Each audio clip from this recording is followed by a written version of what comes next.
Now you might be wondering why I'm even wasting my time really to come here and do this today.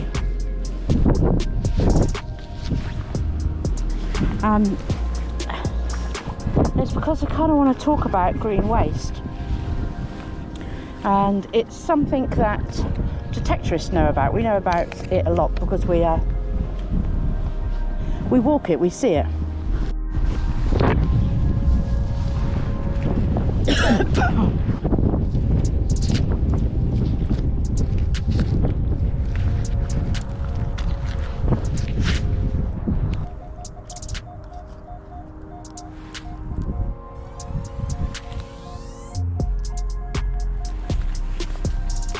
So I have a target here, but before I get that target,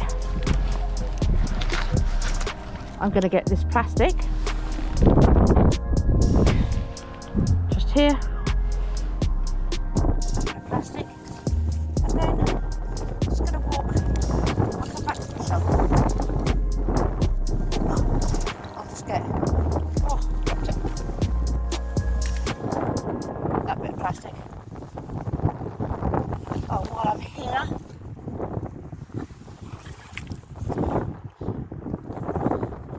plastic. Hang on a minute, I'll come back to that shovel.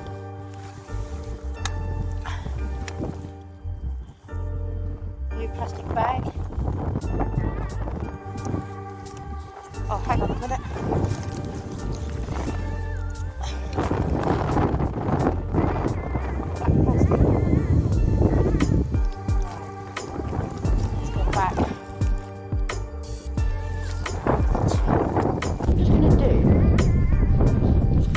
There just for a moment, and I'm just going to walk and I'll show you.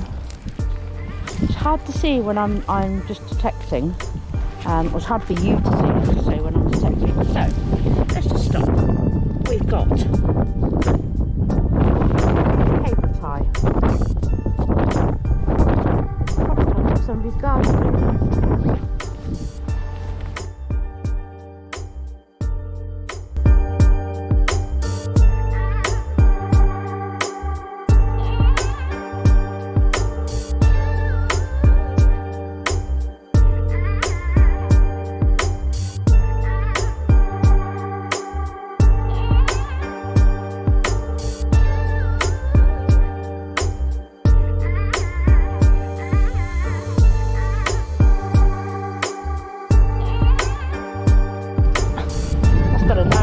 I possibly would have found that with my detector.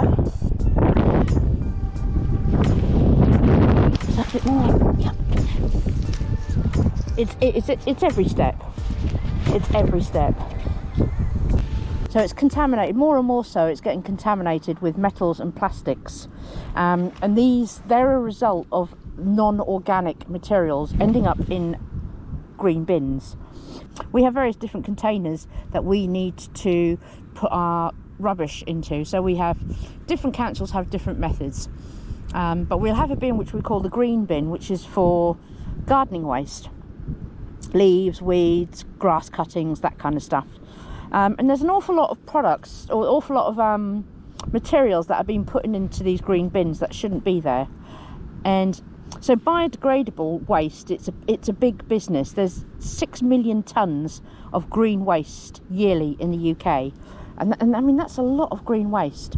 And so there are companies, there are biodegradable waste companies, and they process the contents of people's garden green bins. And they're doing this to reduce the amount of rubbish that's going into landfill, and also it's supposed to be providing farmers with a nice valuable fertiliser. So detectorists know that this green waste, this fertiliser, is not necessarily so green.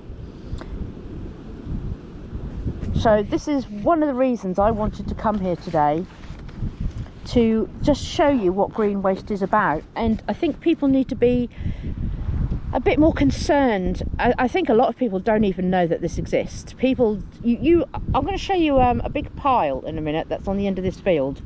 And sometimes if you're out and about in the country and you're driving past fields, and you'll see these big piles of dark black matter sitting on the corner of a field waiting to be spread.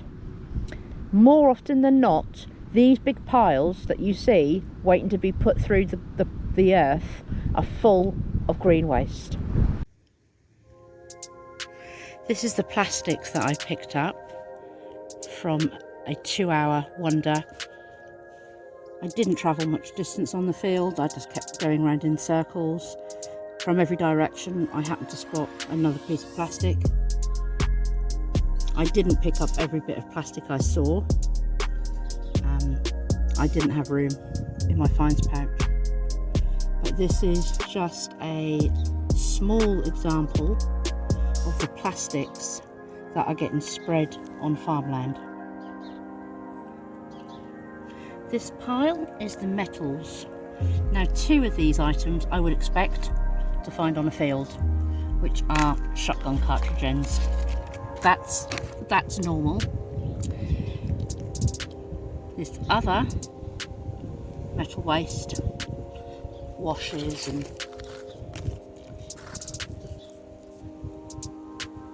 I've got both plastic and metal in that item.